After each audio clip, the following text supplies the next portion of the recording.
Hello everyone, welcome to another episode of Crime and Justice Report on Pinnacle TV. My name is Glory Irubo, and today we have a very amazing guest today. So please make welcome Barrister Innocent Ukpai. Yes, please. Thank you very much. Thank you. Welcome, sir. Thank you. You look amazing. I'm most impressed. Thank you. Okay, on today's episode we are looking at the issue of defamation. Especially in an office environment and in an office setting. Before we proceed, I want to read out this story so you get a clue of what I'm trying to talk about. That's okay. So this story was published in a blog sometime last week, and it has been trending and getting a lot of reactions from Nigerians. Okay. So I read it out now. Okay. A Nigerian photographer who goes by the name Jerry Rotimi has threatened to sue one Nara Ozim, a model who called him out for inappropriately touching her during a photo shoot. The model, during a series of posts she made on her Twitter page, alleged that the photographer was tapping current from her body, an action she finds offensive and claims to have left her traumatized. The photographer, in his defense, threatened to file a lawsuit against her, stating that he has put in so much into his craft to allow anyone pull him down. After much pressure mounted on the model to release the video of the photographer touching her inappropriately, she succumbed, and Nigerians eventually saw nothing wrong, stating that the photographer was only being professional. I see. So let's see a clip of the video.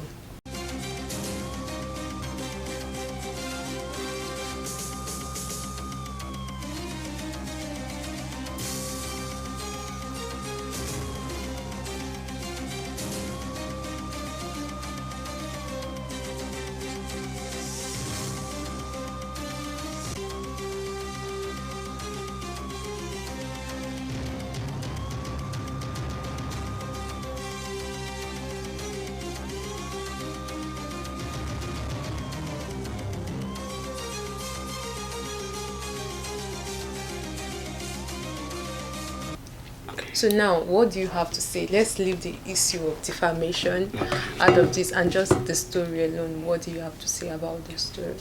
Okay. Let me say it very quickly. The allegation of inappropriately touching her, as alleged, presupposes some indecent touch in a way. Let's take it on the English level without going to crime. And in such allegations, it's actually very serious. Ordinarily, within our local laws, when I mean local laws, I mean Nigerian laws, different laws applicable to different states. Talking about somebody touching you inappropriately, or as is usually couched, indecent touch, is some criminal liability. It's a serious issue. It's very serious. In fact, in Edo State, for instance, that's under the Bende law, criminal code law, if you indecently touch a male person, you could be sentenced to 2 years imprisonment. Okay. If you indecently touch a female, the law actually says a woman or a girl, indecent touch, and we'll go to that and say it means you may playing around the person's genital generally. Sometimes you just grab your stuff. And the law was not specific about the genitals. The genitals. No. But that's why they use the word indecent. And when you talk about indecent, something is usually sexual. Okay. And you can hardly talk about sexuality or finish talking about sexuality without someone's genital. This means any part of the body, but depending on how you touch. No, it cannot be indecent. If for any reason somebody can touch your leg indecently, you agree with me? Yeah, that's correct. That's so correct. It can be any part of the body. But somebody can touch your head indecently. That's even though it's correct. Not a sexual. No, it should be, for it to be indecent, it has to be sexual. It doesn't have to be genitals anyway. But I'm saying that it has to be sexual. For instance, if I give you a nudge from behind, or I just walk past you, it can be indecent touching. it must be sexual. If I touch your inappropriately, but in a way to suppose some sexuality. If I touch your legs, it could be in a way to suppose some sexuality. Not that by a rough handle or just I hit you or something. You say no, it can't be. Okay. So yeah, I was going to say I've already said that a indecent touch on a male under Edo State. I think maybe you should look at the video because outside the law, I want to hear your view on the video. No, that's correct. But I wanted to talk about the story as it is. Assuming it is true. You say you inappropriately touched me. That's criminal. Assuming that is correct. And if it's an inappropriate touch on a male child, it's going to be 3 years. Inappropriate touch on a female, particularly in Edo State, is 2 years imprisonment. So why does a male have a? I thought it should favor the female more. If you inappropriately touch a male, is 3 years. In fact, in Edo State, if you inappropriately touch a female, is 2 years. Why? In Edo State, no, because they also have rape. Remember, I don't even talk about rape on a male child and all that, which is laughing people are going to that. But I think for now, that is exactly what the law provides. In 353 of Edo State's criminal code law, that is Bende State, for one Bende State, applicable in Edo State, it's 3 years. But under 360, it's 2 years for ladies, 3 years for male. Okay, now, as per the story having said that, yes, please. I want you to remember that this said photographer is I wanted to use a very top. Nothing like that. Yes. So a top photographer in Nigeria, he came up and he said, okay, release the video, which the lady eventually did. And Nigerians saw nothing wrong with the video. So on his part, does he really have a strong case against the lady? Considering the fact that the lady thought him being professional is traumatizing her, and he assumes he's just doing his work. Okay. So how do you balance? Okay, if I'm a photographer and I was supposed to dress you up, and I explain to you I'm going to dress you up, it may involve putting your clothes together. I may have to arrange your breasts and all that, and it's okay by you. In one of the videos, I think the audience have seen it now, she was supposed to, I think she was shooting for a jewelry brand. Okay. And her hand was supposed to be on her lips like this. Yes. And the photographer removed it and placed it properly. Even her hand. So there was a touch actually, but I assume it's just him being professional because there's touch at which part of the body? It was majorly the lips because she had her hand on her lips when she was trying to strike a pose. I follow. And he placed it properly. Okay. The way he assumes is a perfect pose. I follow. Then her hands, and that was it. No, I wouldn't say anything. Not issue of professionalizing. I wouldn't say anything criminal in what you described. I mean, if we're going to put your hand in your mouth to create a particular pose, and I correct it, I don't see how that could mean anything. Or you put your hand on your waist and I say, no, it should be the other way around, all that. In the circumstance of a photographer, I wouldn't say anything wrong with it. Probably she's assuming maybe the photographer should have told her, put it well, and not him coming to do it for her. Well, if I'm a professional and I explain to you, I need to dress you up, I need to do this, I need to arrange you, and it's okay by you, I mean, there's no way that could be any criminal liability at all. I'm telling you now, okay, I'm a photographer and you have this wristwatch. I say, okay, if you're going to pose for it, you need to hold it this way. You need to put it close to your chest. You need to do this. And I tell you, I'm going to put this and I'm going to do this.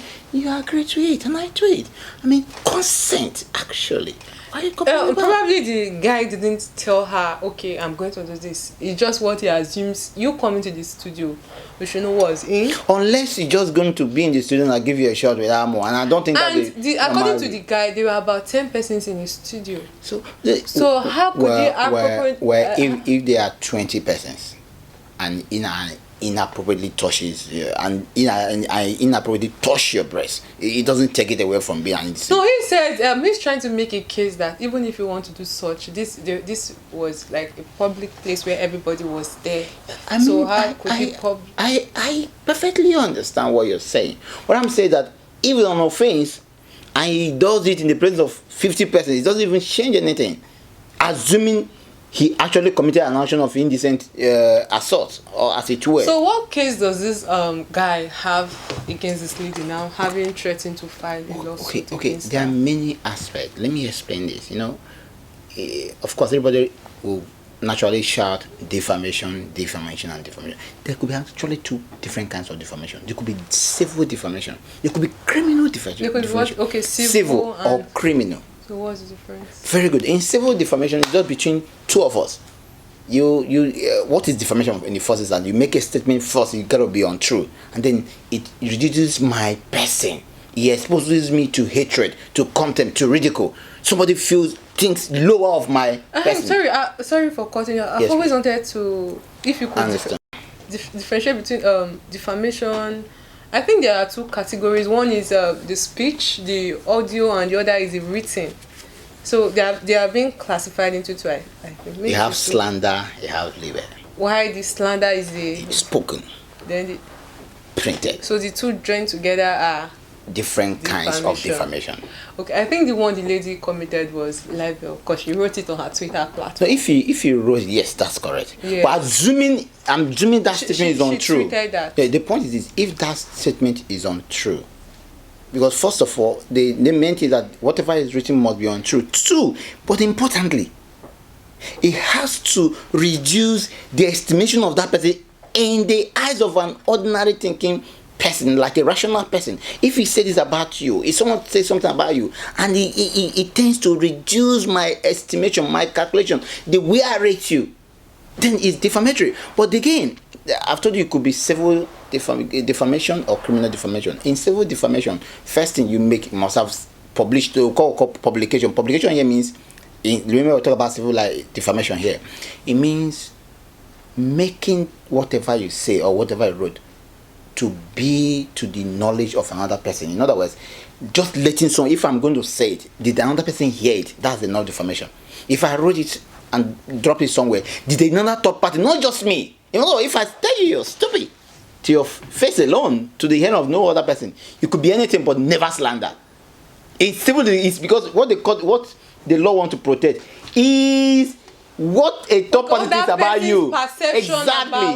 Exactly. Okay. So some other person have to know it. I'm talking about civil defamation, by the way. Okay. So in this case, the issue, the defamatory matter, must have been known to, or must have been made known to a third party. It could be one, it could be two, it could be three, but some other person, excluding the person upon whom the defamatory matter is talked about, you must know it. If a third party does not know it, it cannot be defamation in civil. You get it?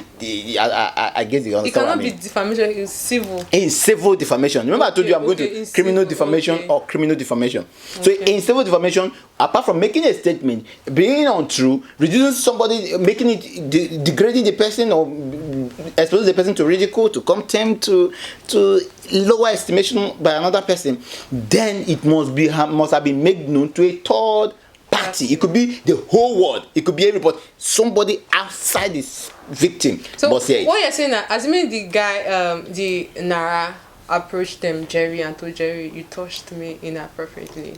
So and that statement is wrong. And it was just between both of them. It can never be civil defamation. It can never be civil at all, no matter how untrue it is. So let's get to the criminal. In criminal defamation, under some of the laws, for instance, in those states, it's governed under 373 and other related laws. In this case, it's enough. The same ingredients. By ingredient, I mean the same particulars. You say something that is not true and that reduces me in my estimation, that's the subject matter. But here, first and foremost, it doesn't even matter if there's a top party. It's enough if I heard it. Like, you can call me a thief, and you know I'm not a thief, and you just mention it to me alone. I can put it forward, and if I establish that I'm not a thief and you called me a thief, you could be charged for criminal defamation, even though no other person heard it. That's one. Two. And in some law, remember these things are codified. By codified means it's made by law. Secondly, in some cases, if the person is dead and you make that comment about that person, you could still be charged for defamation. No, we send the person is dead. For instance, I mean, we're talking about, let's say there's Mr. A who was a pastor. Okay, yeah, let's talk about Bishop Idahosa. Okay. He's deemed to be a reverend person and he's dead and all that. And I say, hey, that guy is a thief. He was stealing people's money. He's already dead, right? If I say that at all, even though he's dead, I could be charged for criminal defamation because I'm bringing the perception of people about him. I'm bringing it down, exposing him to hatred, to ridicule, to contempt, and injuring his character in terms of his profession, which is religion. Even though he's dead, he cannot be talking about civil defamation if the person is dead. Then if this is the case, Yes. I think people are not suing people enough for defamation in Nigeria. Well, Because people say a lot of things about men of God, people say a lot of things about celebrities, people, and nobody's suing them for defamation. Nobody's suing them. You may never know. The point is this, because don't worry about what people say. Sometimes even the celebrities and themselves, sometimes they may also think of what's going to happen. Have this naturally happened? You never can tell. Is this person saying, oh, it's true, oh, it's not true? You are not there. You don't know. You don't know why they don't sue. Sometimes you don't know what really happens. I think you can't sue everybody. That's it. Do you know a lot of bad things you say about people? Okay, let's even look at this TB Joshua. People come online. No, what I'm trying to say is, Yes. if people are to actually follow this law of defamation, a lot of person would have been in prison Because right now. Because people just come online without knowing the legal implication of some of the things they say about people. If you one of the point I'm making, and making it very pointedly, in most of the laws, in those is applicable in most of that, it has similar provisions in the Criminal Code Act, which apply to all of Nigeria.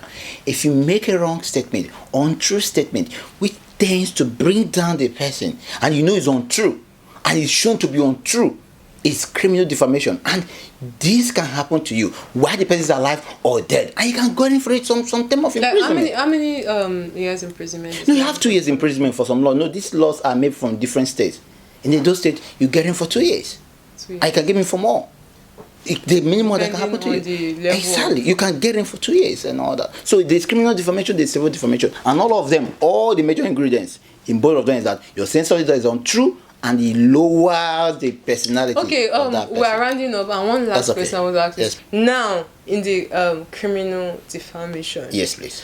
But if I get right, I can commit a criminal defamation Yes. against an individual. Yes, that's without correct. political office. That's correct. Yes. But it's not the individual that will prosecute me. The state will take it. I'll just complain to the police, to the prosecuting authority. They will not Okay. take you. But if it's civil, it's just two of us. I don't that sue you. way. Yes. Okay, The government is not involved. I don't sue you. It will be innocent to buy versus you.